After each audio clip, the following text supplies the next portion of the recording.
দামে তুন মনে তারি অনুভব, তোমার দুনিয়াতে আমি যেদিকে তাকাই, অথই নিয়ামতে ডুবে আছি সবাই। পাক পাখালির গানে শুনি তসবিহ কলরব, তসবিহ কলরব। আল্লাহ আমার রব, এই রবই আমার সব। আসসালামু আলাইকুম। আলহামদুলিল্লাহ, আসসালাতু ওয়াসসালামু আলা রাসূলিল্লাহ। প্রিয় দর্শক, আপনারা যারা দেশে আছেন প্রবাসে, সবাইকে জানাই অনেক অনেক প্রীতি ও শুভেচ্ছা। শুরু হলো এনটিভি আয়োজিত এবং লাভ হলো নিবেদিত জুমাবারের লাইভ অনুষ্ঠান আপনার জিজ্ঞাসা। আপনাদের সাথে আছি আমি জয়নুল আবেদিন আজাদ।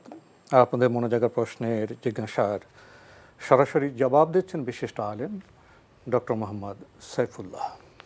আসসালামু আলাইকুম ওয়া রাহমাতুল্লাহি ওয়া বারাকাতুহু।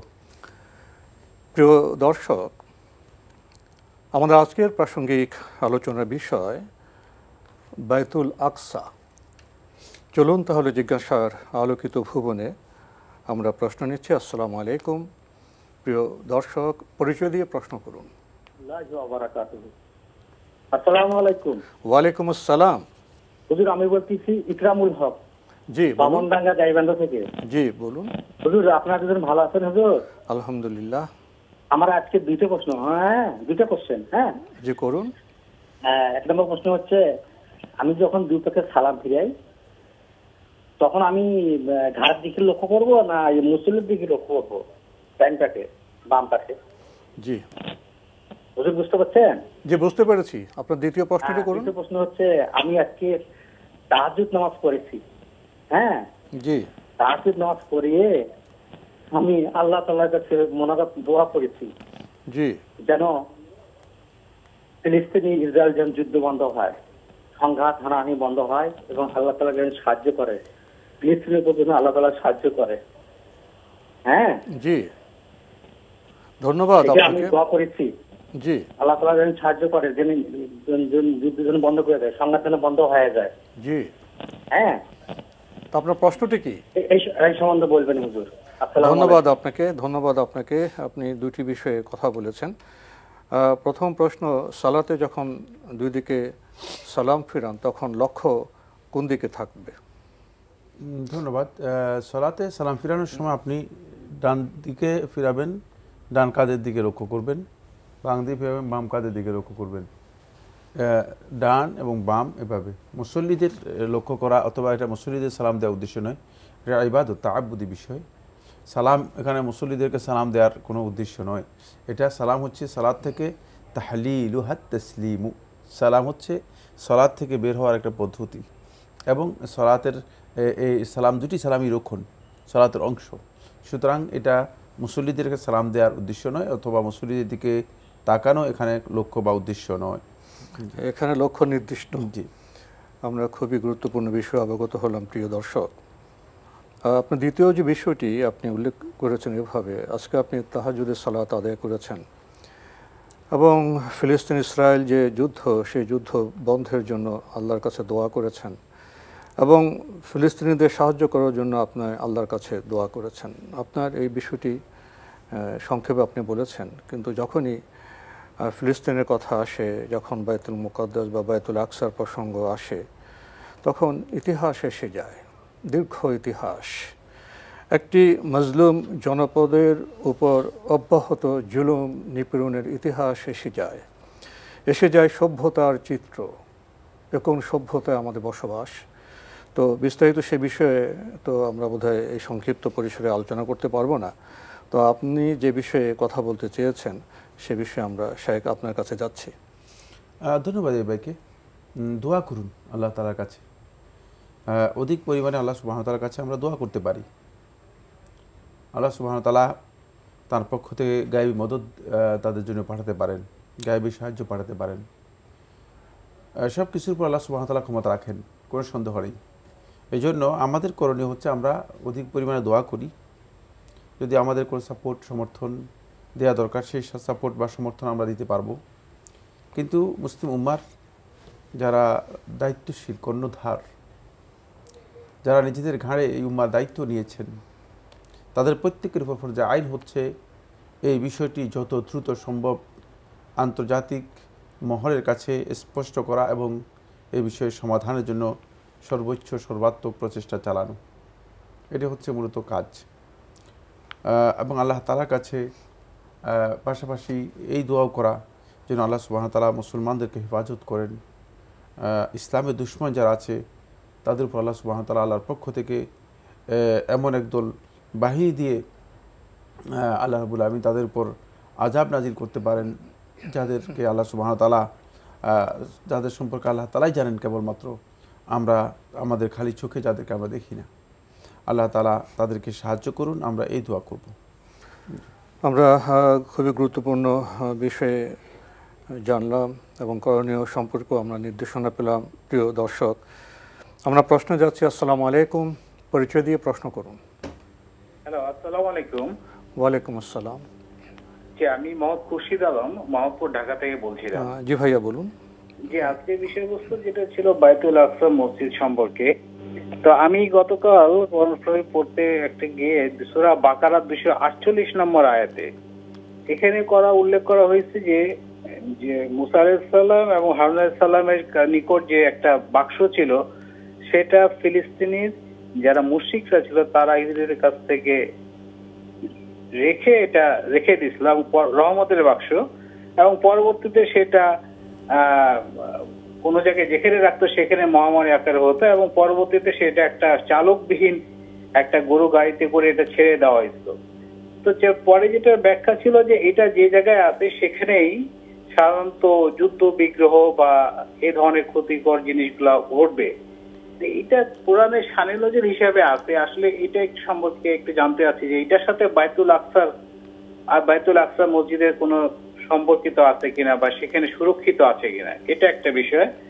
আরেকটা দ্বিতীয় বিষয় হচ্ছে যে সাধারণত আমরা জোহরের নামাজে পূর্বে 4 রাকাত সুন্নতে মুআক্কাদা পড়ি, কিন্তু এবার হজে গিয়ে দেখলাম যে অনেক সময় বাইতুল্লাহ হারাম শরীফে জোহরের নামাজের আজানটা দিয়েই সাথে সাথে অনেক সময়, সব সময় না, যখন ভদ্র লোকের ভিড় বেশি হয় ওই সময় সাথে সাথে ফজরের জন্য ইকামত দেওয়া শুরু করে। তা আসলে জোহরের এই 4 রাকাত সুন্নতে মুআক্কাদা কি সবসময় আদায়যোগ্য নাকি এটা মাঝে মাঝে পড়লেও হবে? এই দুটো জিনিস আর কি একটু জানতে চাচ্ছিলাম। ধন্যবাদ আপনাকে।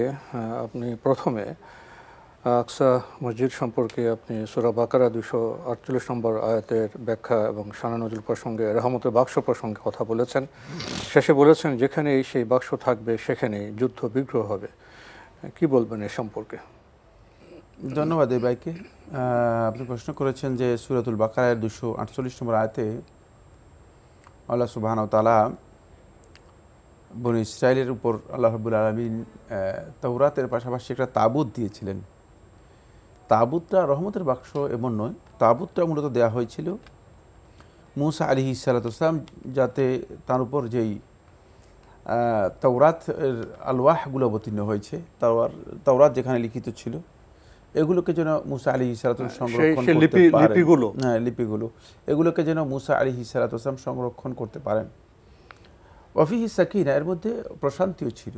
সেই প্রশান্তিটা কি সেটা আল্লাহ সুবহানাহু ওয়া তাআলা সবচেয়ে ভালো জানেন। তবে এই তাবুত মুসা আলাইহিস সালামের পরবর্তী সময়ে এটি হারিয়ে যায়, চুরি হয়ে যায়।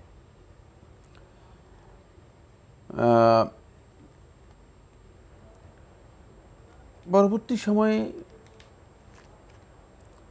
দাউদ আলাইহিস সালামের সময় তালুত এবং জালুতের যে যুদ্ধ হয়, এই আয়াতগুলোতে যুদ্ধের বিস্তারিত বিবরণ রয়েছে। আপনি যদি পড়েন তাহলে আপনার কাছে স্পষ্ট হয়েছে। ওই যুদ্ধে আবার বলা হয়ে থাকে যে ওই যুদ্ধে তারা এই তাবুতকে পুনরুদ্ধার করতে পারে। ওই জালিম গোষ্ঠীর, এরা মুশরিক ছিল না, এরা জালিম গোষ্ঠী ছিল, এদের থেকে এই তাবুত পুনরুদ্ধার করা হয়ে থাকে। কিন্তু এরপরে তাদের কাছ থেকেই সেটি হারিয়ে যায়। তাদের কাছ থেকে কীভাবে হারিয়ে গিয়েছে? গরু গাড়ি উপর তুলে দিয়েছে। গরু গাড়ি কোথায় পাবে? বাংলাদেশে গরু গাড়ি ছিল, কিন্তু গরু গাড়ি তো সবখানে ছিল, এটা বলা যায় না। এই বক্তব্যগুলো শুদ্ধ নয়, এগুলো একটু আন্দাজ অনুমানের বক্তব্য অথবা ধারণামূলক বক্তব্য। এগুলি অনেকটা ইসরায়েলি বক্তব্যের মানে মানে ধারাবাহিকতা, কিচ্ছা কাহিনী, হ্যাঁ, ওগুলো অনেকটা এর সাথে যুক্ত হয়ে গিয়েছে। হারিয়ে গিয়েছে তারা জানে না, তারা তো এটাও জানে না যে তাওরাত কোথায় হারিয়ে গিয়েছে, তাওরাত কোথায়। তারা আজকের দিন পর্যন্ত কোনো তথ্য বনি ইসরায়েল অথবা ইহুদি, যাদেরকে ইহুদি বলা হচ্ছে, তারা দিতে পারবে না, তাদের কাছে কোনো তথ্য নেই। ঠিক অনুরূপভাবে তাদের কাছে তাবুত সম্পর্কে কোনো তথ্য নেই। এখানে যুদ্ধবিগ্রহ তাবুতের জন্য হচ্ছে এমন নয়, কারণ এই ভূমির পবিত্রতার ক্ষেত্রে তিনটি অবস্থান রয়েছে। ইহুদিদের একটা অবস্থান আছে, খ্রিস্টানদের একটা অবস্থান আছে, মুসলমানদের একটা অবস্থান আছে। প্রত্যেকেই এই ভূমির পবিত্রতার বিষয়ে তাদের আলাদা দৃষ্টিভঙ্গি, আকীদা এবং আলাদা মানে চিন্তাধারা রয়েছে। ফলে এই কারণে এই ভূমি অবশ্যই এটি অত্যন্ত গুরুত্বপূর্ণ। যেহেতু আল্লাহ সুবহানাহু ওয়া তাআলা কোরআনের একাধিক আয়াতে, একটি আয়াতে নয়, 3 বা 4টি আয়াতে আল্লাহ সুবহানাহু ওয়া তাআলা এই ভূমির কথা বলেছেন, আল আরদুল মুকাদ্দাসা, পবিত্র ভূমি, আল্লাতী বারাকনা হাওলাহা, মানে যার ব্যাপারে আল্লাহ তাআলা বলেছেন যার চতুর্দিক পুরা আশেপাশে সবটাকে আমি বরকতময় করেছি। সুতরাং এটি একদিক থেকে আল্লাহর পক্ষ থেকে একটি বরকতের ভূমি, আরেক দিক থেকে আল্লাহ সুবহানাহু ওয়া তাআলা এটাকে মুকাদ্দাসা, পবিত্র ভূমি হিসেবে আখ্যায়িত করেছেন। সুতরাং এই কারণে এই ভূমির গুরুত্ব অপরিসীম, এবং এই ভূমির গুরুত্বের কারণেই মূলত এখানে যুদ্ধবিগ্রহ আর সেটি হচ্ছে। আর বাকি যে বিষয়টি রয়েছে সেটা হলো ইহুদি দখলদার বাহিনী যারা রয়েছে, তারা মূলত আমরা জানি যে তারা এই অঞ্চলের বসতি তাদের ছিল না, তারা পরবর্তীতে এই অঞ্চলে এসেছে। এখন যেহেতু ফিলিস্তিন একটি স্বাধীন রাষ্ট্র ছিল, এবং আমরা জানি যে 1947-এর আগে এর ম্যাপ যদি দেখেন তাহলে ইসরায়েল নামে কোনো দেশ এই ভূখণ্ডের মধ্যে ছিল না। সুতরাং এটাই বোঝা যাচ্ছে যে এই লোকগুলো কিভাবে এই অঞ্চলে এসেছে, ইতিহাস সাক্ষী, তারপরে তারা কিভাবে এই জায়গা দখল করেছে, কিভাবে এখন এই জায়গার অধিবাসীদেরকে নির্বিচারে হত্যা করছে। দ্বিতীয় যুদ্ধের পরে আপনার ব্রিটেনের যে দিদেন ফরেন মিনিস্টার বেলফোর, তিনি তো এই সমস্ত অনুঘটক এগুলো করলেন, তার বিস্তৃত ইতিহাস আছে। তো আমরা বোধহয় এখন আমাদের আজকে প্রাসঙ্গিক আলোচনার বিষয় আছে, তখন কিছু কথা ইনশাল্লাহ বলতে পারবো। ওনার দ্বিতীয় প্রশ্ন আমরা যাই। ওনার দ্বিতীয় প্রশ্ন, উনি হজে গিয়েছিলেন, একটা অভিজ্ঞতা বর্ণনা করলেন। জোহরের 4 রাকাত ফরজের আগে উনি বলছেন যে 4 রাকাত সুন্নতে মুআক্কাদা এটা উনি পড়ে থাকেন। সেখানে দেখেছেন কখনো কখনো সেই সময় না দিয়ে সরাসরি ফরজে চলে যাওয়া হয়েছে। তো এখান থেকে ওনার মধ্যে একটি প্রশ্ন, এই 4 রাকাত সালাত কি না পড়লেও হবে? সুন্নতে মুআক্কাদা ওয়াজিব নয়, ফরজ নয়। সুতরাং যদি কোনো কারণে পড়তে না হয় তাহলে পরবর্তীতে পড়ে নেবে। কিন্তু যেহেতু হজের এই পিক টাইমে খুব ভিড় হয়, লোকদের খুব কষ্ট হয়, ফলে এই কারণে টাইম কম দেওয়া হয়ে থাকে। একেবারে দেওয়া হয় না, একথা সঠিক নয়, দেওয়া হয়ে থাকে। কখনো কখনো অন্ততপক্ষে 2 রাকাত অথবা 4 রাকাত নামাজ পড়ার সুযোগ দেওয়া হয়ে থাকে। এর চেয়ে বেশি দেওয়া হয় না, এর চেয়ে বেশি দেওয়া হয় না। তবে সেক্ষেত্রে যাদের সম্ভব হয় তারা পড়ে নেবেন, আর যদি তারা আগে পড়তে না পারেন তারা পরবর্তীতে পড়ে নিতে পারবেন। প্রিয় দর্শক, আমরা জানলাম বিষয়টি সম্পর্কে। প্রশ্ন নিচ্ছি। আসসালামু আলাইকুম, পরিচয় দিয়ে প্রশ্ন করুন। জি, লাইনে আছেন? জি, আসসালামু আলাইকুম। ওয়ালাইকুম আসসালাম। হুজুর, আমি গাইবান্ধা থেকে কাইব বলছিলাম। জি ভাইয়া বলুন। আমার একটা প্রশ্ন ছিল, জি, যে বাড়িতে খাঁচার ভিতরে কি পাখিপালা জায়েজ আছে? পাখিপালা। আর কোনো প্রশ্ন আছে? জি না, একটি প্রশ্ন। ধন্যবাদ আপনাকে। বাড়িতে খাঁচার ভেতরে কি পাখি পালা জায়েজ আছে? হ্যাঁ, পাখি পালা জায়েজ রয়েছে, শর্ত রয়েছে। পাখির খাবারের ব্যবস্থা করতে হবে, প্রয়োজনীয় মানে জীবন যাপনের জন্য যা দরকার সেগুলো আপনি পাখির অবশ্যই দিতে হবে। সেক্ষেত্রে আপনি সেগুলো যদি দেন তাহলে আপনি পাখি পালতে পারবেন, পালাটা নাজায়েজ নয়। তবে খেয়াল রাখতে হবে যে একটা জায়েজ কাজ হলেও সেটা কিছু কাজ আছে জায়েজ কিন্তু না করা উত্তম। যেমন একটা পাখি বন থেকে এনে মানে এর দায়িত্ব আপনি কেন নিচ্ছেন? যদি কোনো কারণে আপনি এর খাবার দিতে না পারেন, এর ব্যবস্থা করতে না পারেন, তাহলে আপনি কিন্তু গুনাহগার হবেন। কিন্তু যদি পাখির অবস্থানে থাকে তাহলে আপনার কোনো দায়িত্ব নেই। পাখি তো খাঁচায় পাখা ঝাপটায় মুক্তির জন্য আপত্তি প্রকাশ তো এই ক্ষেত্রে মানে খাঁচার মধ্যে এনে পাখিকে পালতে গিয়ে নিজের যে দায়িত্বটা নিচ্ছেন এই দায়িত্ব যদি রক্ষা করতে না পারেন তাহলে আপনি কিন্তু গুনাহগার হবেন। এই ক্ষেত্রে উচিত হচ্ছে এই ধরনের কাজে নিজেকে খুব বেশি সম্পৃক্ত না করা, খুব বেশি সম্পৃক্ত কেন, মানে প্রয়োজন নেই এই কাজ করবেন, কিন্তু জায়েজ আছে, ইসলাম হারাম করেনি। এই জন্য বোধহয় কবি লিখেছেন, বন্যেরা বনে সুন্দর, শিশুরা মাতৃ করে। এখানে ভাবার এবং চেতনার বিষয় আছে প্রিয় দর্শক, যা আমরা জানলাম। নতুন প্রশ্নে যাচ্ছি। আসসালামু আলাইকুম প্রিয় দর্শক, পরিচয় দিয়ে প্রশ্ন করুন।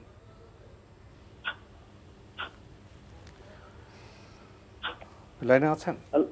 হ্যালো, আসসালামু আলাইকুম। ওয়ালাইকুম আসসালাম, পরিচয় দিয়ে প্রশ্ন করুন। আপনাকে তো শুনতে পেলাম। আমার প্রশ্নটা হলো, কে বলছেন, কোথা থেকে বলছেন? ইমাম সাহেব নামাজ পড়ার সময় জি জি ইমাম উনি সেজদা থেকে উঠে কয়েক সেকেন্ড সময় নিয়ে তারপরে উনি হাত বাঁধে। জি, তখন দেখা গেছে তার মুসল্লিরা বেশিরভাগই তার হাত বাঁধা হয়ে যায়। ইমাম সাহেব কয়েক সেকেন্ড সময় বেশি নেন, তার মুসল্লিরা সবাই হাত বেঁধে ফেলে ইতিমধ্যেই বেশিরভাগ। এতে কি নামাজের কোনো ক্ষতি হয় কিনা একটু জানতে চাইছি। ইমাম সাহেবকে জিজ্ঞাসা করলে উনি বলে যে না, নামাজের কোনো সমস্যা নাই। আমার এই প্রশ্নটাই। আসসালামু আলাইকুম। ধন্যবাদ আপনাকে। প্রশ্ন তো পেয়েছি? না, প্রশ্ন পেয়েছি। এতে নামাজের কোনো ক্ষতি নেই। ইমাম সাহেব কয়েক সেকেন্ড আর কয়েক সেকেন্ড অত বেশি পার্থক্য কোথায়? সেকেন্ডকে আপনি অত বেশি গুরুত্ব দিচ্ছেন কেন? যদি কোনো কারণে ইমাম সাহেব ধীর হন, মানে ইমাম সাহেবের কাজগুলো ধীর হয়ে থাকে, তাহলে সেক্ষেত্রে মানে ইমাম সাহেবের যদি একটু দেরি হয় হাত বাঁধার ব্যাপারে, কিন্তু ইমাম সাহেবের আগে যদি উঠে যায় তাহলে সালাতের খুব সমস্যা হবে। আগে ওঠা যাবে না? না, আগে উঠে যাবে না। সেক্ষেত্রে অবশ্যই মুসল্লিরা যদি ইমাম সাহেব ধীর হয়ে থাকেন তাহলে ইমাম সাহেবের পরে মুসল্লিরা উঠবেন, ইমাম সাহেবের আগে উঠতে পারবেন না। ইমাম সাহেব উঠার পরে মুসল্লিরা উঠবে। সে কিন্তু হাত বাঁধার ব্যাপারে যদি কোনো কারণে ইমাম সাহেব ডিলে হয় অথবা ইমাম সাহেব একটু 2-1 সেকেন্ড অথবা 5-10 সেকেন্ড দেরি করেন, এতে সালাত নষ্ট হবে না। মুসল্লিরা যদি আগে হাত বাঁধলেও অসুবিধা নেই। উঠলেন তো পরে। জি, আমরা খুবই গুরুত্বপূর্ণ বিষয়ে অবগত হলাম। প্রিয় দর্শক, প্রশ্নে যাচ্ছে। আসসালামু আলাইকুম, পরিচয় দিয়ে প্রশ্ন করুন। জি, ওয়ালাইকুম সালাম। জি, কে বলছেন, কোথা থেকে বলছেন? জি, আমি চুয়াডাঙ্গা থেকে সাজিদা খাতুন বলছিলাম। জি বলুন। জি, আমার প্রশ্ন হচ্ছে যে এই যে ঈদের নামাজ আমি 3 রাকাত একসাথে পড়ি, তো জি, এই দোয়া কুনুতটা শেষ রাকাতে পড়বো, তো এটা 2 হাত তুলে পড়া হচ্ছে কি, তো এটা কিভাবে পড়বো নিয়মটা একটু দেখিয়ে দিলে, সাহায্য দেখিয়ে দিতেন তাহলে ভালো হতো। এটা জি, বুঝতে পেরেছেন প্রশ্নটা? প্রশ্নটা পেয়েছি। আর কোনো প্রশ্ন আছে? জি, আর একটা প্রশ্ন হচ্ছে যে আমরা হচ্ছে 3 বোন 4 বোন, তো আমার মায়ের সম্পত্তি যদি আমাদের এখন দিয়ে দেয় তাহলে কি ঠিক আছে কিনা? আচ্ছা, ধন্যবাদ। কোনো অসুবিধা, সব যদি এখন আমাদের দিয়ে দেয় তাহলে কোনো সমস্যা আছে? ধন্যবাদ আপনাকে। তো আপনারা 4 বোন না 3 বোন? দুরকম বললেন তো। হ্যাঁ, জি জি জি। কয় বোন আপনারা? 4 বোন না 3 বোন? 4 বোন। আচ্ছা, ধন্যবাদ আপনাকে। আপনি প্রশ্ন করেছেন, আপনি বিতির 3 রাকাত একসাথে পড়েন। এখন দোয়া কুনুত কি 2 হাত তুলে কিভাবে করবেন, যদি একটু নিয়মটা দেখিয়ে দিতেন। ধন্যবাদ। খুবই সহজ বিষয়। দোয়া কুনুত আমরা যেভাবে হাত তুলি সেভাবে হাত তুলে দোয়া কুনুত পড়বে, মানে হাত উত্তোলন করে দোয়া কুনুত যেভাবে পড়া হয়ে থাকে সেভাবে পড়বেন। দোয়া কুনুতের জন্য আলাদা কোনো পদ্ধতি নেই, সেটা দোয়া করা যে পদ্ধতি ঠিক একই পদ্ধতি। 3য় রাকাতে রুকু থেকে ওঠার আগে অথবা রুকু থেকে ওঠার পরে মানে আপনি এই অবস্থায় দুই হাত তুলে দোয়া করবেন। জি, জানলাম বিষয়টি সম্পর্কে। আরেকটি প্রশ্ন করেছেন, আপনার 4 বোন, মা যদি এখন আপনাদের মধ্যে সম্পত্তি বন্টন করে দেন, এটা কি ঠিক আছে? এটা ঠিক হওয়ার কোনো কারণ নেই, কারণ তিনি ওয়ারিশ জানেন না, তারপরে কারা ওয়ারিশ হবে সেটা সম্পর্কে জানা নেই। তারপরে তিনি আল্লাহর বিধানকে লঙ্ঘন করে উত্তরাধিকারকে মানে বন্টন করে দিচ্ছেন মানে মৃত্যুর আগেই। সেক্ষেত্রে ওয়ারিশদেরকে বন্টন করার একটা ইন্টেনশান, বঞ্চিত করার একটা ইন্টেনশান নিজের মধ্যে কাজ করতেছে। তারপরে সেই ক্ষেত্রে তিনি যেই মানে নিজে বন্টন করতেছেন, যেটা আল্লাহ সুবহানাহু ওয়া তাআলা যেভাবে বন্টন করেছেন আদৌ কি সেভাবে বন্টন করছেন কিনা, নাকি তিনি অন্যদের হক নষ্ট করছেন, এই বিষয়গুলো যদি এখানে আসে তাহলে তার এই কাজটি মোটেও শুদ্ধ হচ্ছে না, মোটেও বৈধ হবে না।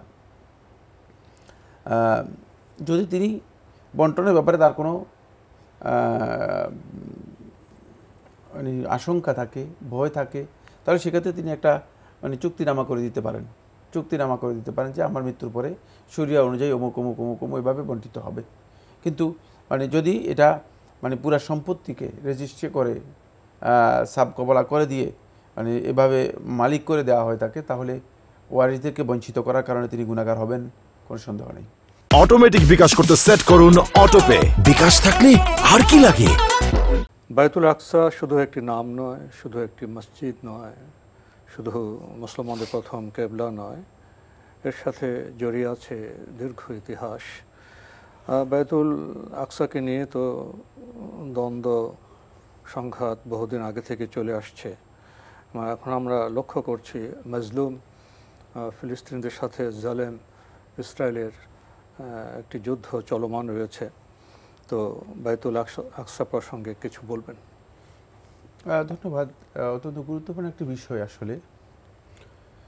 মসজিদুল আকসা কোরআনে কারীমে আল্লাহ সুবহানাহু ওয়া তাআলা এর বর্ণনা দিয়েছেন এবং উল্লেখ করেছেন। আমরা জানি যে সূরাত বনী ইসরাঈল অথবা সূরাত আল ইসরা এর প্রথম আয়াতের মধ্যে আল্লাহ সুবহানাহু ওয়া তাআলা ইরশাদ করেছেন, সুবহানাল্লাযী আসরা বিআবদিহি লাইলাম মিনাল মাসজিদিল হারাম ইলাল মাসজিদিল আকসা আল্লাযী বারাকনা হাওলাহু লিনুরিয়াহু মিন আয়াতিনা।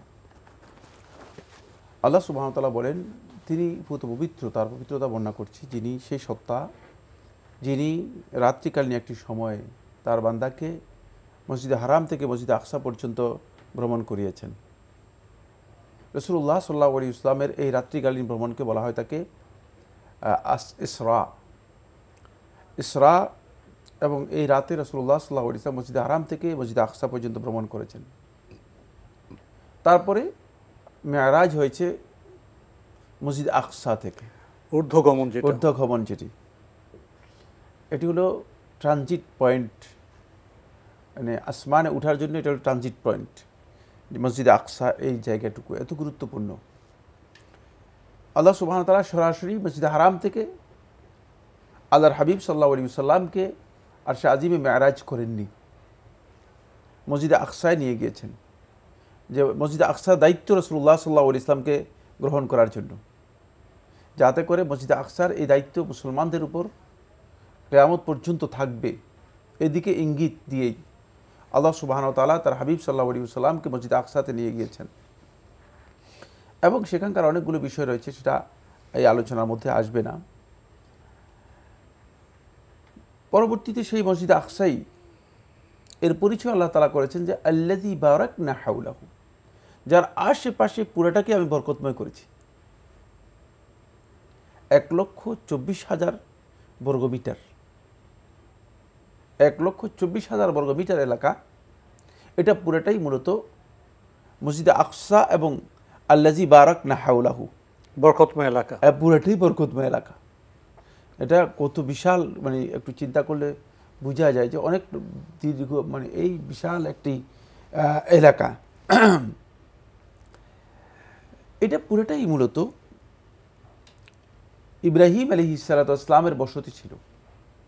ইব্রাহিম আলাইহিস সালাতু ওয়াস সালাম পরবর্তী সময় ইব্রাহিম আলাইহিস সালাম পুত্রদের বসতি ছিল এবং পরম্পরায় মূলত শেষ পর্যন্ত আল্লাহ সুবহানাহু ওয়া তাআলা রাসূলুল্লাহ সাল্লাল্লাহু আলাইহি ওয়াসাল্লামকে মসজিদে আকসায় নিয়ে গিয়েছেন এবং নবী সাল্লাল্লাহু আলাইহি ওয়াসাল্লাম দেখেছেন যে মসজিদে আকসা, নবী সাল্লাল্লাহু স্বপ্নে দেখেছেন যে মসজিদে আকসাকে, মানে মসজিদ নবী সাল্লাল্লাহু আলাইহি ওয়াসাল্লামের মাথার নিচ থেকে একটি আলোর একটা এটা কি বলা হয় তাকে, মানে একটা ধারা, এটা নবী সাল্লাল্লাহু মাথার দিক থেকে বেরিয়ে চলে যাচ্ছে, গিয়ে মসজিদে আকসায় সেটা মানে চলে গিয়েছে।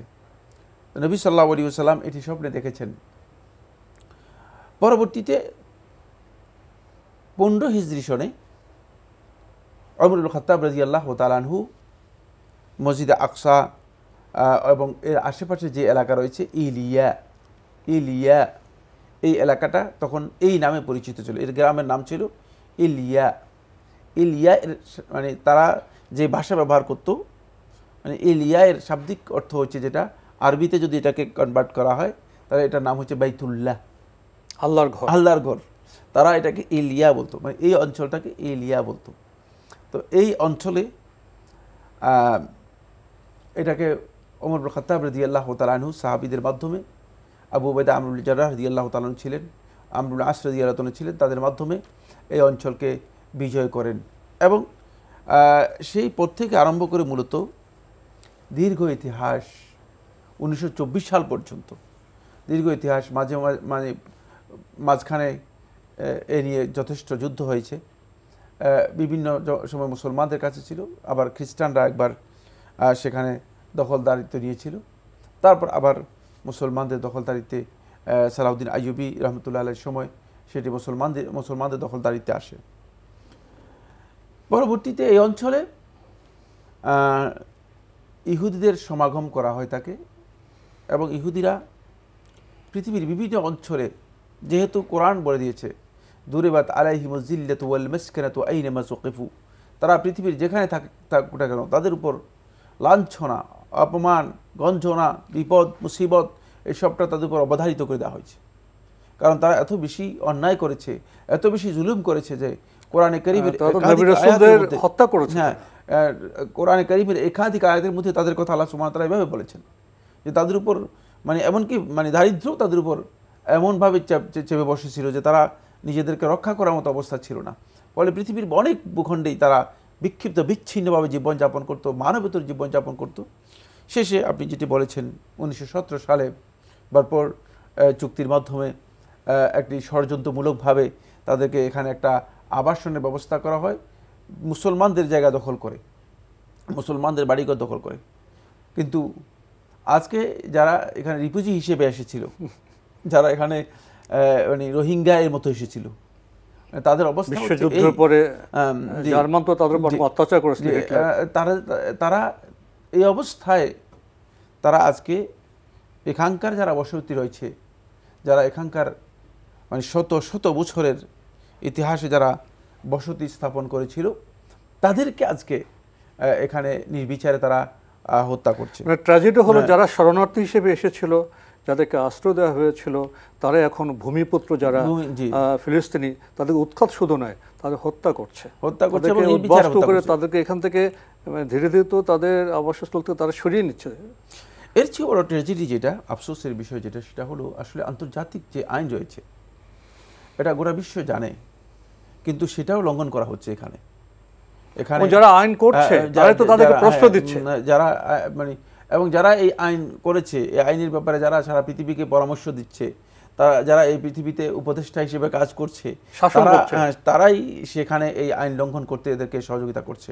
আমরা প্রশ্ন নিব, এরপরে ইনশাআল্লাহ এই বিষয়ে আরো কিছু কথা আমরা আপনার থেকে শোনার চেষ্টা করব। প্রিয় দর্শক, আমরা প্রশ্ন নিচ্ছি। আসসালামু আলাইকুম, পরিচয় দিয়ে প্রশ্ন করুন। হুজুর আসসালামু আলাইকুম। ওয়ালাইকুম আসসালাম। আমার প্রশ্ন হলো যে কে বলছেন, কোথা থেকে বলছেন? হুজুর আমি এক মিনিট টিভি।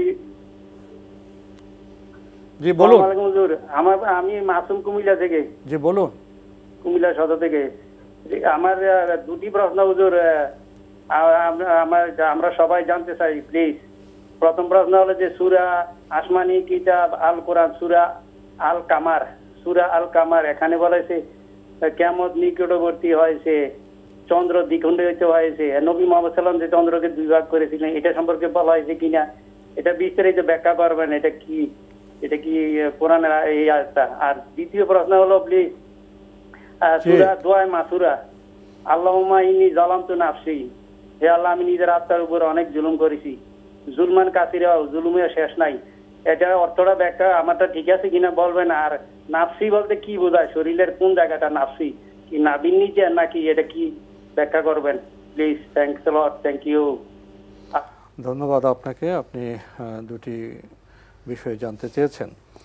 সূরা আল কামার, সেখানে আপনি কিয়ামত নিকটবর্তী, চন্দ্র দ্বিখণ্ডিত, এসব বিষয়ে জানতে চেয়েছেন।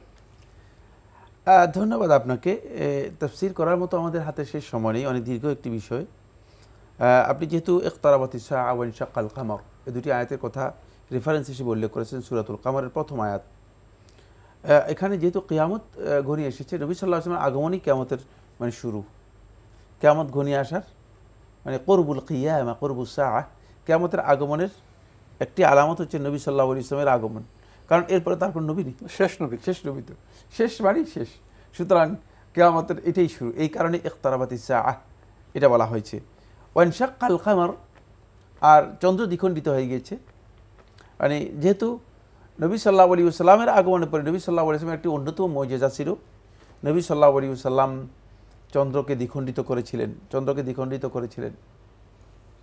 এখানে এদিকে ইঙ্গিত করা হয়েছে যে এই যে চন্দ্র যারা দেখতে পাচ্ছে তারা এটাও প্রত্যক্ষ করেছে যে মানে চন্দ্রকে দ্বিখণ্ডিত করা হয়েছে। সুতরাং কিয়ামতের দ্বিতীয় আরেকটি আলামত হচ্ছে যে নবী সাল্লাল্লাহু আলাইহি ওয়াসাল্লাম ইশারা করেই চন্দ্রকে দ্বিখণ্ডিত করে দিয়েছেন, এবং এটা প্রত্যক্ষ করেছে মক্কার যে মুশরিক যারা ছিল তারা সবাই, মানে এতে তাদের সামনেই হয়েছে, চাক্ষুষ হয়েছে। ফলে আল্লাহ সুবহানাহু ওয়া তাআলা দুটি বিষয় তাদেরকে স্মরণ করে দিয়ে আল্লাহ তাআলা স্পষ্ট করতেছেন যে তোমরা যেই পরকালের ব্যাপারে উদাসীন, পরকালের ব্যাপারে তোমরা যে মিথ্যাচার করছো, এবং পরকালকে তোমরা যে অস্বীকার করছো, পরকাল সম্পর্কে তোমরা যে এখনও একটা মানে আন্দাজ অনুমানের ধারণার উপর আছো, এটা মিথ্যা, এটা নিশ্চয়তা পাওয়া যাচ্ছে। এই দুটি আলামত তোমাদেরকে স্পষ্ট করে দিচ্ছে যে তোমরা খুব দ্রুতই পরকালের দিকে ধাবিত হয়ে যাবে। যেহেতু আখিরাতের বিষয়গুলোকে মাক্কি সূরাগুলোতে গুরুত্ব দেওয়া হয়েছে, এই জন্য আল্লাহ হাবিব সাল্লাল্লাহু আলাইহি ওয়াসাল্লাম এই সূরাতে কিয়ামতের আলামতের মৌলিক বিষয়গুলো সূরাতুল কামারের মধ্যে উল্লেখ করেছেন, এবং সেই সূরাগুলো এভাবেই এসেছে। প্রিয় দর্শক, আপনি আরেকটি বিষয় উল্লেখ করেছেন, দোয়া মাসুরা আল্লাহুম্মা ইন্নী যালামতু, এই বিষয়টি জুলুম প্রসঙ্গ। আর নাফসি এর অর্থ কি? নাফসি এটা কোথায় অবস্থিত? আল্লাহু আকবার, সুবহানাল্লাহ, ভালো কথা বলেছেন, মানে অনেক জ্ঞান নিয়েছেন। নাভির কথা উল্লেখ না, নাফস নাভি টাভিকে বোঝায় না, নাফস হচ্ছে নিজেকে বোঝায়। আল্লাহুম্মা ইন্নী যালামতু নাফসি, আল্লাহ আমি আমার নিজের উপর জুলুম করেছি, জুলমান কাসীরান, অনেক জুলুম, মানে অধিক পরিমাণে জুলুম করেছি। তো এখানে নাফসি বলতে ব্যক্তি সত্তাকে বোঝানো হচ্ছে, নাফস জাতি, আমার সত্তার উপর, নাভির উপর জুলুম করছেন, অথবা হাতের উপর জুলুম করেছেন, মাথার উপর জুলুম করেছেন না। মানে কোনো ব্যক্তি নিজের উপর জুলুম করা কাকে বলা হয়? তাকে নিজের উপর জুলুম করা হচ্ছে। আল্লাহর বিধান লঙ্ঘনকারী ব্যক্তি হচ্ছে জালিমুন লিনাফসিহি, সে ব্যক্তি নিজের উপর জুলুম করলো। আমরা খুবই গুরুত্বপূর্ণ বিষয়ে সংক্ষেপে জানলাম। প্রিয় দর্শক, আমরা প্রশ্নে যাচ্ছি। আসসালামু আলাইকুম, পরিচয় দিয়ে প্রশ্ন করুন। লাইনে আছেন? জি জি জি, আপনার পরিচয় দিয়ে প্রশ্ন করুন। জি, কে বলছেন, কোত্থেকে বলছেন? আমি গুলশান। আসসালামু আলাইকুম ওয়া রাহমাতুল্লাহি ওয়া বারাকাতুহু। ওয়ালাইকুম আমি আসসালাম। গুলশান ঢাকা থেকে বলছি। কে বলছেন ভাইয়া? আমি মোহাম্মদ নাসির উদ্দিন। জি, আপনার প্রশ্নটি করুন। আমার প্রশ্নটা হলো, মানে ইসলামী ব্যাংকে যদি আমি মানে ফিক্সড ডিপোজিট মানে এফডিআর করে রাখি, ওটা কি সুদ হবে ওই টাকার করে? জি, আর কোনো প্রশ্ন আছে? আর কোনো প্রশ্ন আছে আপনার? আমার প্রশ্ন আছে, সকালবেলা ফজর নামাজ পড়ার পর যদি মুনাজাত না দিয়ে আসি তাহলে কি গুনাহ হবে? ফজর সালাতের পরে কি করলে গুনাহ? বসে হুজুরের সাথে মুনাজাত যদি না দিয়ে আসি তাহলে কি গুনাহ হবে? আমি তো ওই যে হাঁটতে যাই জন্য চলে আসি, তারপরে নামাজ পড়ি। ফজর সালাতের পরে আপনি যদি বসে দোয়া করেন, এই তো না, মুনাজাত না দিয়ে আসেন, মুনাজাতটা না করে যদি চলে আসি, মুনাজাত না করে শুধু দোয়া? জি জি, দোয়া, মুনাজাত কি দোয়া। জি জি,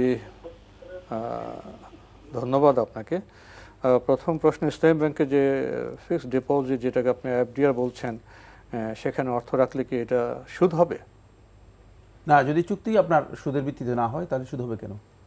ইসলামী ব্যাংকে সুদের ভিত্তিতে কোনো চুক্তি হয় না। আপনার সাথে যে চুক্তি হচ্ছে সেই চুক্তিটা আপনি দেখে নেবেন আদৌ কি সেখানে কোনো সুদের কথা উল্লেখ আছে কি না। যদি সুদের কথা উল্লেখ না থাকে, সুদের চুক্তি না হয়ে থাকে, তাহলে এটা সুদ হবে কেন? সুদ হওয়ার কোনো সুযোগ নেই। জি, ফজর সালাতের পরে যদি উনি নিজে নিজে দোয়া করেন, এতে কি গুনাহ হবে? না, উনি যেটা বলতে চেয়েছেন সেটা হলো ফজর সালাতে পরে মুনাজাত না দিয়ে যদি উনি চলে আসেন, কারণ উনি হাঁটতে যান এই জন্য চলে আসেন, তাহলে গুনাহ হবে কিনা? না, গুনাহ হওয়ার কোনো কারণ নেই, কারণ এই মুনাজাত নামাজের সাথে সম্পৃক্ত বিষয় না।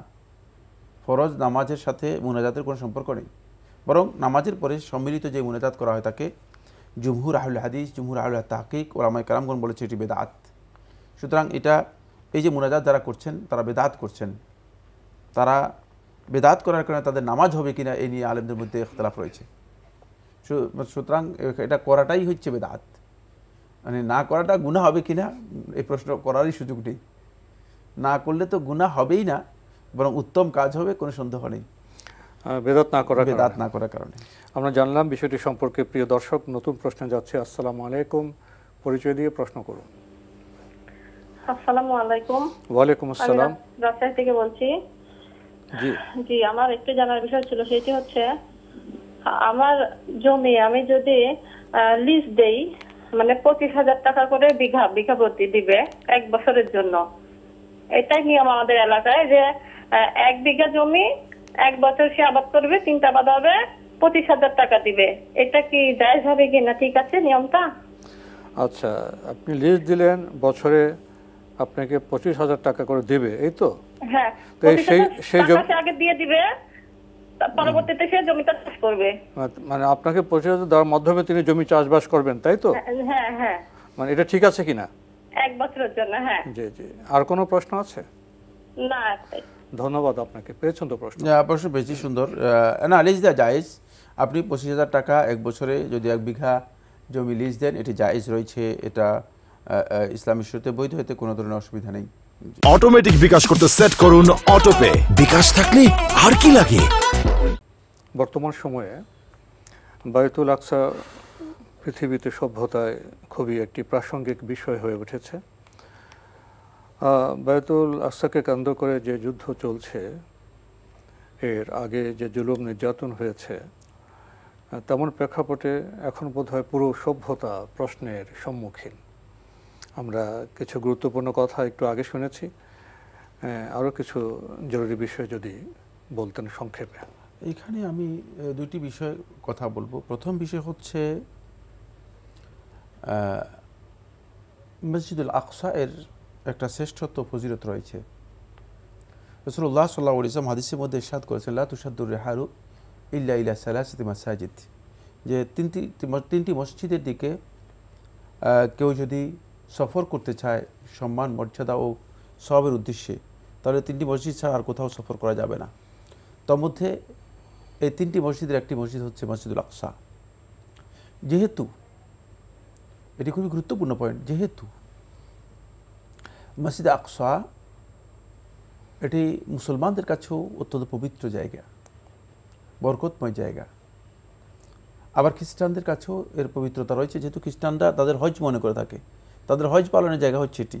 বাইতুল্লাহমে তারা এসে তাদের মানে এখানে হজের মতো মর্যাদা দিয়ে থাকে, যেখানে বলা হয় তাকে যে ঈসা ইবনে মারইয়াম আলাইহিস সালাতু ওয়াস সালামের জন্ম হয়েছে, সেটাও এখানেই, এই জায়গাতেই। আর ইহুদিরা মনে করে থাকে যে তাদের হাইকাল সুলাইমান আলাইহিস সালাতু ওয়াস সালাম যে হাইকালটা নির্মাণ করেছিলেন, যেটা তারা মনে করতো যে তাদের সবচেয়ে মানে তাদের ধারণা অনুযায়ী বা তাদের বই অনুযায়ী এটা হচ্ছে তাদের সবচেয়ে পবিত্র স্থান, এবং সেটাও কিন্তু এই জায়গাতেই, এখানেই। তো এই দিক থেকে উচিত হচ্ছে ইহুদিরা এটাকে জবরদখল না করে এটি ওপেন রেখে দেয়া, এবং এখানে মুসলমানদের যে অধিকার আছে সে অধিকার নিশ্চিত করা। জোরপূর্বক এটা দখল করবে ততদিন পর্যন্ত ইহুদিরাও ক্ষতিগ্রস্ত হবে, মুসলিমরাও ক্ষতিগ্রস্ত হবে। নিরপরাধ মাসুম শিশুসহ মানে অবলা নারী এবং সাধারণ মানুষদেরকে হত্যা করা হবে, এর কোনো রেজাল্ট আসবে না। কারণ আল্লাহ সুবহানাহু ওয়া তাআলা এই পবিত্র জায়গাকে, আল্লাহ রাব্বুল আলামিন অবশ্যই এক পর্যায়ে আল্লাহ সুবহানাহু ওয়া তাআলা মুসলমানদেরকে এখানে বিজয় করবেন, কিন্তু এটাকে তাদের উচিত হচ্ছে ছেড়ে দেয়া এবং এটাকে মুসলমানদের জন্য ওপেন রাখা এবং সকলের জন্য ওপেন রাখা। যেহেতু এটা পবিত্র, সেখানে একটা সমঝোতার দৃষ্টিভঙ্গি থাকা প্রয়োজন। অবশ্যই সেই সমঝোতা হওয়া উচিত এবং সেটি করা উচিত। আর মুসলমানদের যে জায়গা তারা অন্যায়ভাবে দখল করে নিয়েছে বা নিচ্ছে, সেগুলো ছেড়ে দেয়া। যেহেতু পশ্চিম তীরে গাজায় যে সমস্ত জায়গায় মুসলমানদের জায়গাগুলো অন্যায়ভাবে তারা দখল করেছে, সেগুলো তাদের ছেড়ে দেয়া, এটা তাদের উচিত। তাদের জন্য এটা অবশ্যই তাদের করতে হবে, অন্যথায় তারা নিজেরাও ওই আবারও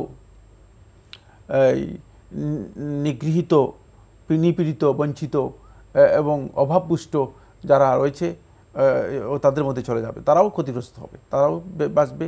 কারণ আল্লাহ সুবহানাহু ওয়া তাআলা ইতিহাসের তো পুনরাবৃত্তি হয়, ইতিহাস সেটাই বলবে, ইতিহাস সেটাই বলবে। 2 নম্বর যে পয়েন্টটি এখানে অত্যন্ত গুরুত্বপূর্ণ, সেটা হচ্ছে যারা পবিত্র জায়গার পবিত্রতা নষ্ট করতেছে, তাদের এই কথা আশা করার সুযোগ নেই যে আল্লাহ রাব্বুল আলামিনের আযাব তাদেরকে আক্রান্ত করবে না, অবশ্যই আক্রান্ত করবে। এই ক্ষেত্রে আমরা যারা মুসলিম আছি, আমরা আমাদের করণীয় হচ্ছে মুসলিমরা এর জন্য সর্বোচ্চ পদক্ষেপ গ্রহণ করা, যাতে করে মুসলমানদের এই প্রথম কেবলা, এই দিকেই মুসলিমরা মূলত প্রথমে সালাত আদায় করত, যেখান থেকে নবী সাল্লাল্লাহু আলাইহি ওয়াসাল্লামের সেই ঊর্ধ্বগমনের নবী সাল্লাল্লাহু আলাইহি ওয়াসাল্লামের ইসরা হয়েছিল এবং মেরাজ হয়েছিল যেখান থেকে। সুতরাং এই জায়গা যেন মুসলিমরা তাদের আয়ত্তে আনতে পারে, এই জন্য মুসলিমদের সর্বাত্মক প্রচেষ্টা এবং শক্তি মুসলিমদের প্রয়োগ করা এখানে অত্যন্ত মুসলিম শাসকদের উপর দায়িত্ব এসে পড়ে। সেক্ষেত্রে আমরা মুসলিমদের বলতে, মুসলিম সাধারণ মানুষ কোথা থেকে শক্তি পাবে? পদক্ষেপ নেবে শাসক যারা রয়েছে, তারাই পদক্ষেপ নেবে এবং তাদের উচিত হচ্ছে সেক্ষেত্রে সহযোগিতা করা। এখানে একটি বিষয় খুবই গুরুত্বপূর্ণ, এখন যে যুদ্ধ চলছে, এটাকে যদিও যুদ্ধ হিসেবে আখ্যায়িত করা হয়েছে, এটা যুদ্ধ নয়, কারণ এটা অসম একটা আক্রমণ। কারণ একটা দেশ পরিপূর্ণরূপে কিছু সংখ্যক নিরীহ মানুষের উপর আক্রমণ করছে, তারা আক্রমণ করার কারণে তাদের এই আক্রমণের কোনো সে কোনো শক্তি নেই, তাদের শক্তি সামর্থ্য একেবারে সীমিত, তাদের কোনো দেশ নেই, তাদের কোনো রাষ্ট্র নেই, তারা নিজেদেরকে রক্ষা করার জন্য জাতিসংঘে বলে আসছে যে আগামীতে যে মানচিত্র করা হবে সেখানে ফিলিস্তিনে গাজা কোনো জায়গায় থাকবে না। তো এই জন্য আসলে এটাকে অবশ্যই এই বিষয়টি আন্তর্জাতিক মহলের বিবেচনায় এনে এর সুরাহা করা মুসলিম দায়িত্বশীল বা কর্ণধারদের জন্য আমি মনে করি যে ওয়াজিব, তাদের উপর ওয়াজিব। আলোচনার মধ্যে সমঝোতা যেতে হবে, যারা ভূমিপুত্র ছিলেন তাদের তো রাষ্ট্র দিতে হবে, যারা উড়ে আসলেন তারা জোরে বসে রাষ্ট্র নিলেন, আর যারা ভূমিপুত্র তাদের রাষ্ট্র থাকবে না। এই 2 রাষ্ট্র হলেই তো মোটামুটি সমঝোতা একটি পথে যেতে পারে। রাষ্ট্র নয়, তাদের তো বাড়ি নেই, তাদের বসবাসের জায়গা নেই। যে বাড়িতে তার দাদার জন্ম, যে বাড়িতে তার পিতার জন্ম, যে বাড়িতে তার জন্ম, যে বাড়িতে তার সন্তানের জন্ম, সেই ব্যক্তি তাকিয়ে থাকবে যে এই বাড়িতে ইহুদিরা এসে বসবাস করছে। এটি কতই না বেদনা বিধুর ঘটনা। পৃথিবীতে যারা জালেম তাদের তো সাময়িক তৎপরতা চলে, তাণ্ডব চলে, কিন্তু জালেম এবং জুলুমের স্থান তো পৃথিবীতে চিরস্থায়ী হতে পারে না। প্রিয় দর্শক, আমরা মজলুমের জন্য দোয়া করি। আমরা নতুন প্রশ্নে যাচ্ছি। আসসালামু আলাইকুম, পরিচয় দিয়ে প্রশ্ন করুন। আসসালামু আলাইকুম। ওয়ালাইকুম আসসালাম। আমার প্রশ্ন হলো ইমাম সংক্রান্ত বিষয়ে। একজন ইমাম বালাগাল উলাবে কামালিহি এইসব দরুদগুলো পাঠ করেন এবং কিয়াম করেন। ওনার আকীদা একরকম, আমার আকীদা একরকম। ওনার পিছনে আমার নামাজ সহি হবে কিনা? হ্যাঁ। আরেকজন ইমাম জুম্মার নামাজে শুধু ইমামতি করেন, কিন্তু অন্যান্য নামাজে শরীক হন না। ওনার পিছনে আমার নামাজ হবে কিনা? শুধু জুম্মায়। ধন্যবাদ আপনাকে, আপনি 2টি প্রশ্ন করেছেন। একজন ইমাম তিনি বালুলা এটি পড়েন, তো তার পেছনে ওনার নামাজ সহি হবে কিনা। আরেক ইমাম উনি শুধু জুমার ইমামতি করেন খতিব হিসেবে, অন্য সালাত আদায় করেন না, তার পেছনে নামাজ হবে কিনা। 2টি প্রশ্ন ওনার। ধন্যবাদ এই ভাইকে, 2টি প্রশ্ন করেছেন। ইমামদের পেছনে না লাগাই ভালো। তারপরেও আপনি যেহেতু প্রশ্ন করেছেন, আমরা এই প্রশ্নের উত্তর দিচ্ছি। মানে অন্যের দোষ ত্রুটি তালাশ করার চেয়ে নিজের দোষ ত্রুটি তালাশ করা উত্তম। যিনি বালাগাল উলা পড়েন বলেছে এটা দরুদ না, এটা দরুদ নয়, বালাগাল উলা দরুদ নয়, বালাগাল উলা এটি কবিতার কবিতা ছন্দ, কবিতার লাইন। এটি পাঠ করেন, তার আকিদা আর আপনার আকিদা ভিন্ন, এর পিছনে নামাজ হবে কিনা? যদি তার কুফুরি আকিদা থাকে নামাজ হবে না, তার আকিদা যদি শিরকি আকিদা থাকে নামাজ হবে না, অন্যথায় নামাজ হয়ে যাবে। এই ইমামের পেছনে আপনি নামাজ আদায় করতে পারবেন যদি তার আকিদার মধ্যে কুফুরি এবং শিরক না থাকে। কিন্তু যদি প্রকাশ্য কুফুরি এবং শিরকি আকিদা থাকে তাহলে নামাজ হবে না। কিন্তু সেই বিষয়টি আপনি স্পষ্ট করেননি, তার আকিদার কোথাও কুফুরি অথবা শিরক আছে কিনা সেটা আপনি স্পষ্ট করেননি। দ্বিতীয়জন জুমার সালাত আদায় করে থাকেন, ইমামতি করেন, তো জুমার খতিব হলে তিনি অন্য নামাজ ইমামতি করেন না, ইমামতি না করলে তার পেছনে নামাজ হবে না, এর কোনো কারণ নেই। কিন্তু যদি তিনি অন্য নামাজ নাই, মানে নামাজই পড়েন না, ওটা তো অন্য প্রসঙ্গ, তাহলে তো সে ব্যক্তি ইমানদারই নয়, সে ব্যক্তি মুনাফেক, কোনো সন্দেহ নেই। এখন তিনি কি আদৌ কি আসলে এমন কিনা সেটাও আপনার বিবেচ্য বিষয় রয়েছে। যদি তিনি জুমার নামাজে ইমামতি করেন আর অন্য নামাজগুলো তিনি যদি ইমামতি না করেন, এতে কিছু আসে যায় না, সালাত আদায় করতে কোনো বাধা নেই, আপনার সালাত হয়ে যাবে, তার পেছনে সালাত হয়ে যাবে। অন্য নামাজগুলো তিনি যদি আদায় করেন, তার পেছনে সালাত আদায় করতে আপনার কোনো বাধা নেই। কিন্তু অন্য নামাজ মোটে নাই পড়েন, নামাজই আদায় করেন না, শুধুমাত্র জুমার ইমামতি করেন আর নামাজ পড়েন না, তাহলে তার পেছনে সালাত হওয়ার বিষয়টি প্রশ্নবিদ্ধ হবে, কারণ তার এই কাজটি কুফরি। আমরা খুবই গুরুত্বপূর্ণ বিষয়ে অবগত হলাম প্রিয় দর্শক। নতুন প্রশ্নে যাচ্ছি। আসসালামু আলাইকুম, পরিচয় দিয়ে প্রশ্ন করুন। লাইনে আছেন? হ্যালো, যে আমরা আপনাকে শুনতে পাচ্ছি। কোত্থেকে বলছেন, কে বলছেন? জি জি, আসসালামু আলাইকুম। ওয়ালাইকুম আসসালাম। রাজবাড়ি থেকে বলছি আসান। জি বলুন। আমার দুইটা প্রশ্ন হলো, সেটা হলো হুসাইন রাদিয়াল্লাহু তাআলা আনহুকে যারা হত্যা করছে তারা কি শিয়া নাকি? এই ব্যাপারে হলো আপনার ওই যে আলেম বলছিল যারা হত্যা করছে তারা হলো শিয়া, তাদের ঘরে হুসাইন রাদিয়াল্লাহু তাআলা আনহুর ওই যে রক্ত মাখা জামা কাপড়, তার অস্ত্র, এগুলো পাওয়া গেছে।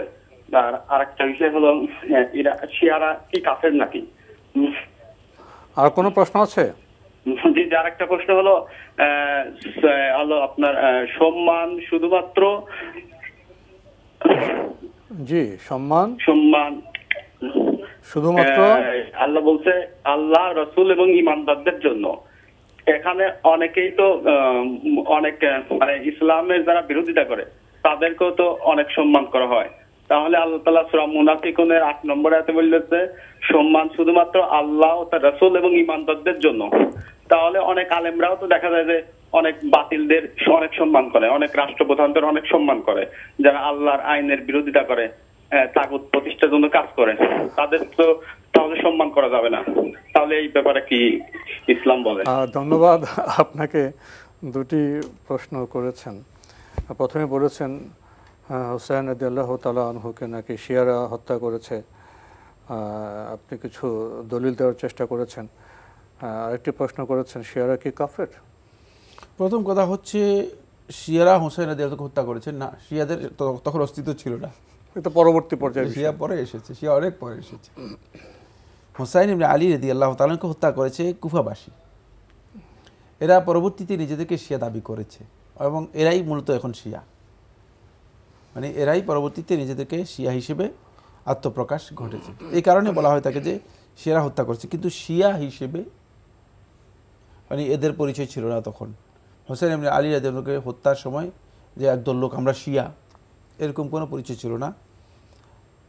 তাদের কেউ কেউ নিজেদেরকে এই দাবি করতো যে আমরা আলী ইবনে আবি তালেবের অনুসারী, কিন্তু মানে এটা প্রমাণিত হয়নি যে এরা শিয়া হিসেবে তখন মানে প্রসিদ্ধি অথবা পরিচিতি লাভ করেছিল। এরা যারা হত্যাকারী ছিল তারা সবাই কুফাবাসী ছিল, মুনাফিক ছিল। জি। আর শিয়ারা কি কাফের?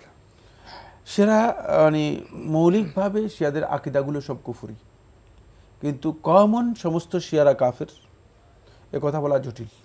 কারণ হচ্ছে অনেক সাধারণ মানুষ আছে যারা এই আকিদার বিষয়গুলো জানে না, যাদের কাছে আকিদার বিষয়গুলো জ্ঞান রয়েছে, যারা শিয়া আকিদা সম্পর্কে ধারণা রাখেন এবং এই আকীদা জেনে বুঝে পোষণ করে থাকেন তারা কাফের কোনো সন্তান।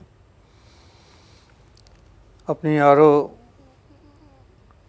একটি বিষয় উল্লেখ করেছেন পবিত্র কোরআনের সূত্র উল্লেখ করে যে সম্মান শুধু আল্লাহ রসুল ও ইমানদারদের জন্য। আপনার মধ্যে প্রশ্ন জেগেছে, এখন তো দেখা যায় যে কাফেররা অনেক সম্মানিত, অনেক আলেমরা মুমিনরা অসম্মানিত হচ্ছে, তো এর ব্যাখ্যা কি? এখানে সম্মান যে কথাটা আপনি উল্লেখ করেছেন, অনুবাদ করেছেন, শুধু অনুবাদটা সেই অর্থে সঠিক হয়নি। ওয়ালিল্লাহিল ইজ্জাতু ওয়া লিরাসূলিহি ওয়া লিল মুমিনিন, এখানে বোঝানো হয়েছে মানে সম্মান ও পরাক্রম। আর ইজ্জা, সম্মানের দুটি শব্দ আরবি ভাষায় ব্যবহার করা হয়ে থাকে। একটা হচ্ছে তাকরীম অথবা ইকরাম, কাউকে স্বাভাবিকভাবে সম্মান করা, এটা হলো মানে কাউকে মর্যাদা দেয়া। আর একটা হচ্ছে আল ইজ্জা, আল ইজ্জাটা পরাক্রম থেকে আসে, পরাক্রমের সাথে যেই সম্মান, সেই সম্মানটাকে বলা হচ্ছে ইজ্জা। মানে এটা শক্তি ক্ষমতার সাথে, এটা আল্লাহ তার রাসূল এবং ইমানদারদের জন্য আল্লাহ সুবহানাহু ওয়া তাআলা রেখেছেন, মানে ইমানদারদের জন্য রেখেছেন। বুঝতে হবে, মুসলিমদের জন্য নয়। কথাটা বুঝতে পারলাম কিনা? মানে খুব কঠিন। ইমানদারদের জন্য রাখা হয়েছে, মুসলমানদের জন্য নয়। একটু ব্যাখ্যা সাপেক্ষ। এই ভাই এই কথা মানে বুঝবেন কিনা, এইটাই প্রথম কথা।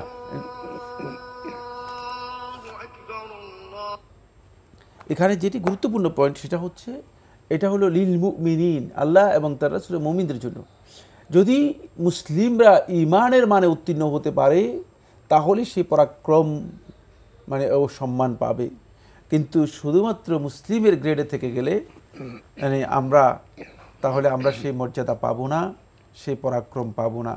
আর মুসলিমের গ্রেড হচ্ছে যেটা হ্যাঁ আমরা মুসলিম, আল্লাহকে মানি, রাসূলকে মানি, কোরআন মানি, হাদিস মানি, নামাজ পড়ি না, ইবাদত করি না, আল্লাহর মানে হুকুকগুলো পালন করছি না, তাওহীদের কোনো খবর নেই, তারপরে ঈমানের কোনো খবর নেই, তারপরে আকীদার মৌলিক বিষয়গুলো সম্পর্কে কোনো জ্ঞান নেই, শুধুমাত্র সাধারণ মুসলিম, মানে শুধুমাত্র মুসলিম।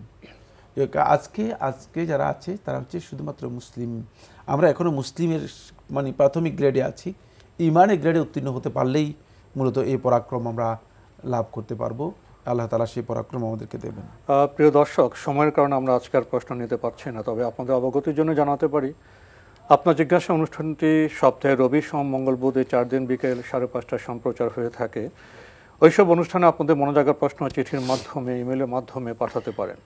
আমাদের ঠিকানা পরিচালক আপনার জিজ্ঞাসা, এনটিভি, বিএসএসি ভবন, 7ম তলা, 102 কাজী নজরুল ইসলাম এভিনিউ, কারওয়ান বাজার, ঢাকা 1215।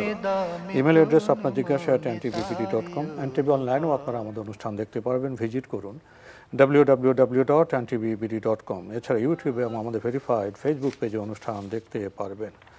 সবশেষে রয়েছে গ্রন্থ পরিচিতি। আমাদের আজকের গ্রন্থের নাম অন্তরের রোগ ও আমল সিরিজ।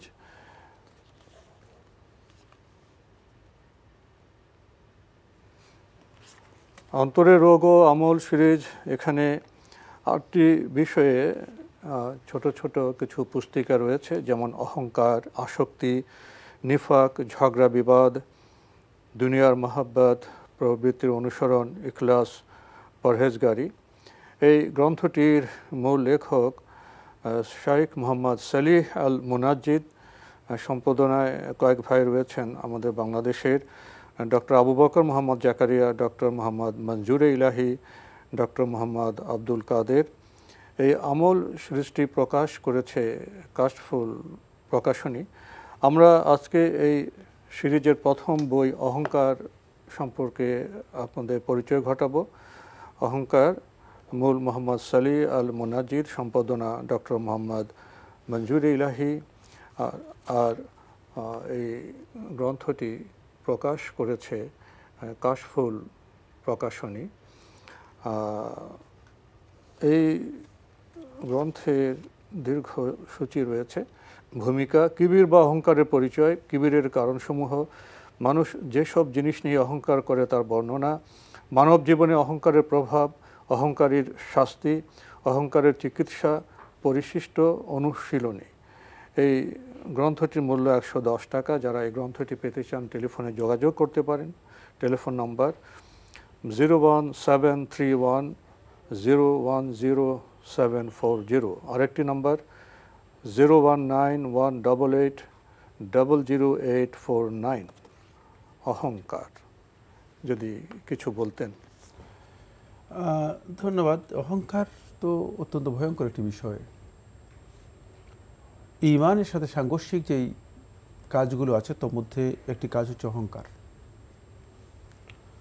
ফলে রাসূলুল্লাহ সাল্লাল্লাহু আলাইহি ওয়াসাল্লাম হাদিসের মধ্যে স্পষ্ট করেছেন, যার অন্তরের মধ্যে দাররা পরিমাণ, মানে এটি কত মানে সামান্য জাররা পরিমাণ, জাররাটা হচ্ছে ধূলিকণাকে বলা হয়, অথবা সরিষার দানা চাইতেও ছোট, একেবারে ছোট না, সরিষার দানা তো বড়, এটা ছোট, এটা ধূলিকণা অনেক ছোট, অনেক ক্ষুদ্র। তো ধূলিকণা যেটা খালি চোখে দেখা যায় না, সরিষার দানা তো দেখা যায়। মানে যার অন্তরের মধ্যে মানে ধূলিকণা মানে পরিমাণ, জাররা পরিমাণ অহংকার আছে, সে জান্নাতে প্রবেশ করবে না, জান্নাতে পথে প্রবেশের বাধা হয়ে যাবে। সুতরাং এই ধরনের অহংকার এটা অত্যন্ত ভয়ঙ্কর বিষয়। এই জন্য ঈমানের সাথে সাংঘর্ষিক অহংকার আসলে কাকে বলে, অহংকারের পরিধি কী, কীভাবে আপনি বুঝবেন আপনি অহংকারী, এই বিষয়ের উপর মানে অনেকগুলো বই বাংলা ভাষায় রয়েছে। তো এটাও শেখ সালেহ আল মুনাজ্জিদ হাফিজাহুল্লাহ তাআলা লেখা, যেহেতু এই যুগে খুবই সহজ ভাষায় মানে ব্যাপকভাবে কোরআন হাদিসের দলিল ভিত্তিক যারা বই লিখেছেন অথবা লিখেন তাদের অন্যতম একজন শেখ সালেহ আল মুনাজ্জিদ।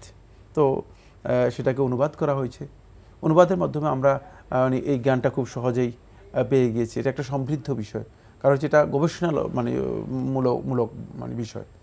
তো আমরা আশা করব ইনশাআল্লাহ তাআলা আপনারা যদি এই বইটি কালেকশনে রাখেন তাহলে আপনারা এই বিষয়ে মৌলিক যে ধারণা রয়েছে সেই ধারণাগুলো আপনারা অর্জন করতে পারবেন।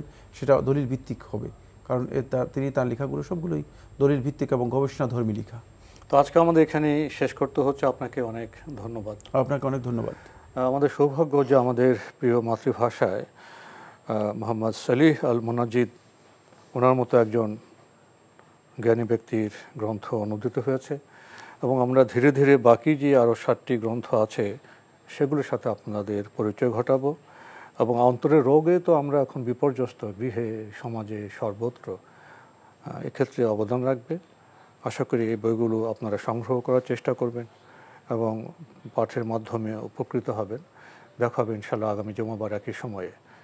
মহান আল্লাহ আমাদের সবাইকে নিরাপদে রাখুন শান্তিতে। আসসালামু আলাইকুম। আল্লাহ আমার রব, এই রবি আমার সব, দামে দামে তুন মনে তারি অনুভব। আল্লাহ আমার রব, এই রবি আমার সব। অটোমেটিক বিকাশ করতে সেট করুন অটোপে। বিকাশ থাকলে আর কি লাগে।